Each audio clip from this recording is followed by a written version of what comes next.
Ambulancière, téléprospectrice, assistante commerciale, aide-soignante, cette insoumise siège désormais au Palais Bourbon, un parcours atypique de députée. Caroline Fiat, bonjour. Bonjour. Bienvenue, installez-vous, je vous en prie. Est-ce que vous désirez boire quelque chose? Un double expresso, s'il vous plaît. Ce sera donc un double expresso, s'il vous plaît. Alors, Caroline Fiat, vous avez été élue en 2017. Vous êtes donc une nouvelle députée dans cet hémicycle où vous vous êtes fait remarquer. On va regarder ensemble. Vous m'auriez connue il y a 25 ans. Certains d'entre vous, peut-être, m'auriez appelée, ce que j'ai toujours détesté, une fille mère. Je m'en suis toujours bien sortie. Mon enfant s'en est très bien sorti. Il n'est pas toujours facile d'être fille mère. Il n'est pas toujours facile d'avoir le rôle du papa et de la maman. Mais quand vous aimez un enfant, vous vous donnez tous les moyens nécessaires pour donner cet amour à cet enfant, pour que cet amour grandisse avec beaucoup d'épanouissement et pour qu'il réussisse ensuite dans la vie. Donc, qu'on soit d'accord ou qu'on ne soit pas d'accord, qu'on ait des convictions, soit, mais ne discriminons pas et n'incriminons pas ceux qui donnent leur amour à leur enfant. Vous avez hésité avant de livrer cette part d'intime dans l'hémicycle? Je m'étais engagée à ne pas parler de ma vie personnelle pendant la loi bioéthique. Et en moins de 10 minutes, c'était réglé. J'avais franchi la ligne rouge que je m'étais imposée. J'avais peur que mon grand m'en veuille. Et je me suis dit, avec un peu de chance, il verra pas. Et bon, ça me fait le buzz. Et le matin, en allant au travail, c'est passé à la radio. Et en fait, il m'a envoyé un beau message en me disant que je l'avais fait pleurer, qu'il était fier. Ça, j'ai repleuré. Qu'il était fier de sa maman. Il était content que je prenne l'exemple. C'est nécessaire d'humaniser la politique? Alors, je sais pas. Mais moi, en fait, je fais pas de politique. Moi, j'étais militante. J'ai toujours été militante depuis que j'ai 16 ans. Dès qu'il y avait des combats, je les menais. J'avais pas prévu d'être élue parce que je comprenais pas trop le concept d'être élue, et donc je continue à militer avant je militais devant les gares, les lycées, et ben maintenant je milite dans l'hémicycle. Faire transparaître l'émotion, c'est une force ou une faiblesse? Les deux. Au tout départ, la fameuse empathie de l'aide-soignante était moquée. On me demandait aussi d'arrêter de faire du misérabilisme dans l'hémicycle, d'arrêter de faire du Victor Hugo. C'était très déplaisant et ça s'est bien très très vite calmé quand ils ont vu, parce que moi je ne me rendais pas compte, mais ma force de conviction dans l'hémicycle. Et je crois que le pire, c'est quand le coup du Victor Hugo, d'arrêter de faire du Victor Hugo, je les avais regardés en disant que ça commençait à me poser problème parce que vu que Victor Hugo c'était 2 siècles avant, ça m'embêtait quand même qu'au XXIe siècle, on puisse refaire du Victor Hugo. Et que c'est plus ça qui devrait les inquiéter plutôt que ma façon de faire. Vous vous sentez seule dans l'hémicycle? Par moments, je me dis qu'on n'a vraiment pas vécu la même vie. Alors, je sais que ça leur déplaît souvent. Là, cette semaine, on a fait le PLFSS en commission. Et la présidente s'est sentie obligée de rappeler qu'elle aussi, la politique familiale, c'était important. Mais j'ai l'impression qu'on n'a pas vécu les mêmes choses. Vous voyez... Il y a un amendement qui revient chaque année pour que la prime de naissance soit versée avant la naissance. Et en fait, de la verser après, ça fait faire une petite économie. Enfin, c'est n'importe quoi. Sauf que hier, j'ai pris la parole en disant, mais est-ce que vous savez ce que c'est de rentrer de la maternité sans avoir le cosy pour mettre dans la voiture, sans avoir de lit, de matelas, de couches, de chauffe-biberon, enfin, ça coûte super cher, quoi. Et c'est pour accueillir dignement l'enfant.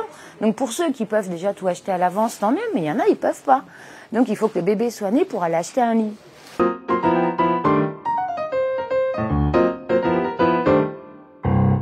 Qu'est-ce qui vous a poussé à devenir députée? Un comité électoral m'a appelé en me disant en fait on veut que tu sois titulaire. J'aurais dit non, ils m'ont dit si, j'aurais dit non, enfin bref. Et je suis rentrée à la maison, j'ai dit à mon mari, ils veulent que je sois titulaire. Et cette scène-là, je m'en souviendrai toute ma vie. Il s'est affalé sur la banquette, il m'a regardé, il me fait on risque pas grand-chose. Voilà. Merci. Vous s'est trompé, vous aussi. Oui. C'est rigolo, vous savez qu'on a fait campagne avec les enfants. Et c'est tous des militants sur la photo, donc on n'a pas les moyens d'avoir des babysitters quand on fait campagne. Et donc, on faisait souvent campagne avec les enfants. C'est ça qui plaisait aussi aux gens.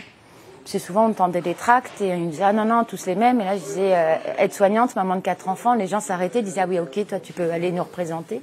C'est pour ça que vous avez été élue? Oui. Alors, je pense que si tout le monde était allé voter, non. Mais on a réussi à motiver les gens qui n'allaient plus voter à aller voter pour moi parce que pour eux, je les représentais. Enfin, voilà.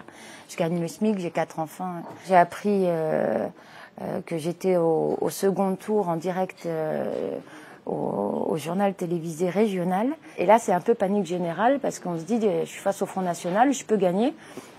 Et bizarrement, ça n'a pas été de me dire est-ce que ça va être dur ou ça a été de me dire qu'est-ce que je fais des enfants, qu'est-ce que je fais de la maison, qui va gérer quoi. Enfin, voilà, ça a été plus le côté organisation qui a prévalu. Vous avez commencé à militer à l'âge de 16 ans. Mais pourquoi le Parti communiste?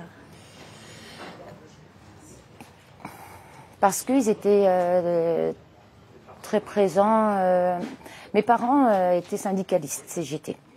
Et donc, je faisais des manifs avec eux. Et donc, souvent, il y avait souvent les jeunes communistes. Et donc, forcément, je m'entendais bien avec eux. Et peut-être parce que mes parents, alors militaient pas pour le parti, mais étaient communistes aussi. Donc, c'était dans la suite logique des choses. Je suis restée très communiste. Même si j'ai plus ma carte au parti, je reste communiste.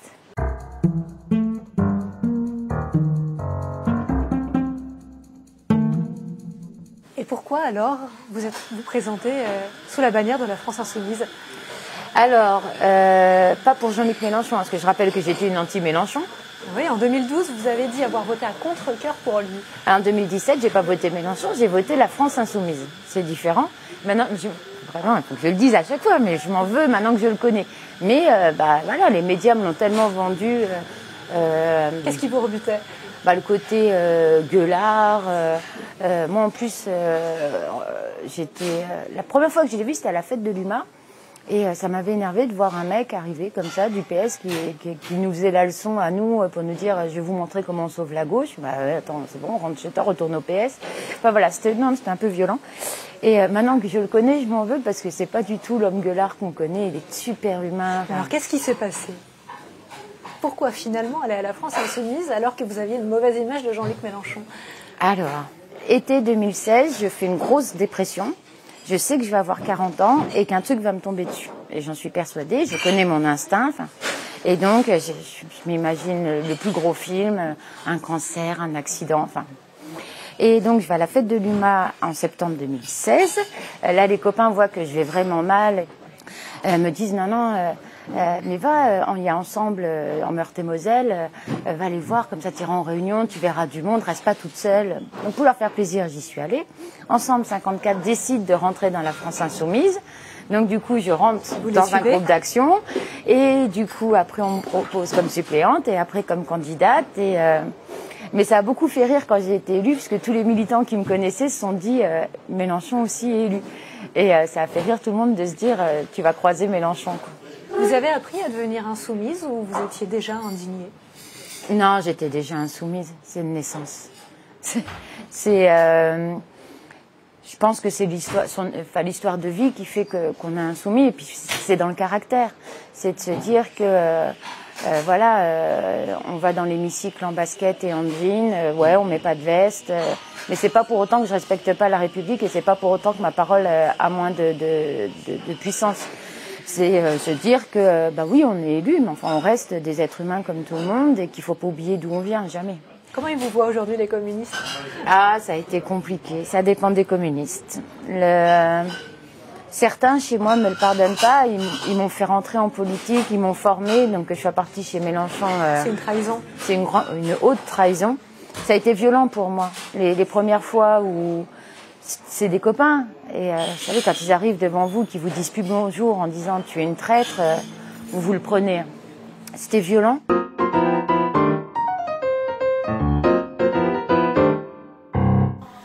Urgence du CHU Nantes en grève.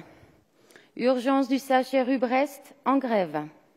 Urgence de Rennes en grève. Urgence de Lannion en grève. Urgence de Caen en grève. Urgence de Carré en grève. Urgence de Brive-la-Gaillarde en grève. Les 2 services d'urgence de Tours en grève. Urgence d'Angers en grève. Et ça, je vois que ça vous agace, ça risque d'être un peu long parce que vu le bazar que vous avez mis, mais bon. Première aide-soignante, élue députée dans l'hémicycle. Ouais. Vous êtes la voix de ces personnels hospitaliers. Or la voix, je sais pas, mais en tout cas, ce que je raconte, c'est le quotidien de mes collègues. Donc. Il n'avait jamais été raconté ce quotidien? Non. non, non. Et ça me fait plaisir parce que maintenant, mais même dans les médias, tout le monde fait attention de citer les aides-soignants. Parce qu'avant, il y avait que des médecins. Après, on s'est dit, ah, quand même, il y a des infirmiers. Et alors les aides-soignants, jamais. Je suis aide-soignante. Et c'est le plus beau métier. Je suis députée. Ah oui. Mais vous savez, il y a encore pas si longtemps que ça, les médecins, sur leur carte de visite, c'était marqué médecin député. Et des fois, je me bats parce que ça m'énerve quand on me dit que vous êtes une ancienne aide-soignante. C'est un diplôme d'État, quoi. Personne ne va dire à un avocat ou un médecin, vous êtes un ancien avocat, non? C'est un diplôme d'État, donc je suis aide-soignante avant tout. Vous sentez une responsabilité? Une responsabilité et surtout une peur de se dire, je vais faire le buzz par mon métier et du coup, je vais être regardée, je peux pas me planter. Et c'est pas une petite pression. Vous avez ressenti un mépris des autres députés? Ouais, il y a eu le surnom Bac-2. Je sais pas d'où il est parti. Moi, j'avais une info. En fait, j'avais une info quand certains étaient venus me voir en me disant on a calmé le jeu du moment où on l'a su. Mais je l'avais pas entendu. Oui, au départ, ils me prenaient vraiment pas au sérieux. Et maintenant, ça me fait rire parce que c'est eux qui baissent les yeux, hein, pas moi. Vous avez un tempérament que vous avez réussi à exprimer dans l'hémicycle? Oui, mais après je suis un être humain comme tout le monde, donc des fois ils sont capables de me blesser, de me faire pleurer, et puis il y a des fois je vais bien et je les défonce. Et puis. Et vous êtes arrivé de pleurer? Oui, mais c'était la fatigue qui allait avec. Alors je sais plus.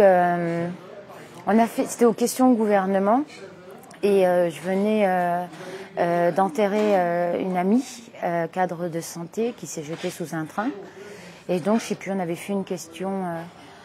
Pas sur les suicides, mais la réponse du ministre, on a l'air de dire que c'était pas vrai, que tout allait bien en France. Et je me souviens parce que tout le groupe est sorti par ma faute. Moi, je suis assise juste à côté de Jean-Luc Mélenchon et j'ai regardé, je lui ai dit, je vais vomir. Ça montait, la colère montait, et donc Jean-Luc se lève pour me laisser sortir. Mais le problème, c'est que les copains derrière, du coup, voient Jean-Luc se lever, moi me lever et prendre mon sac, donc tout le monde est sorti. Et j'étais en sanglots dans le couloir. Mais je veux pas pleurer devant eux. La politique, ce sera pour un temps ou pour plus longtemps?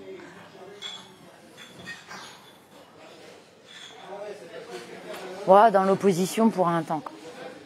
Après, j'aimerais bien qu'on soit au pouvoir, qu'on mette nos choses en place et après pouvoir regarder tout le monde et dire mission accomplie. Merci à vous, merci Caroline Fiat d'avoir accepté de vous livrer dans Les Mois et Mois. Merci.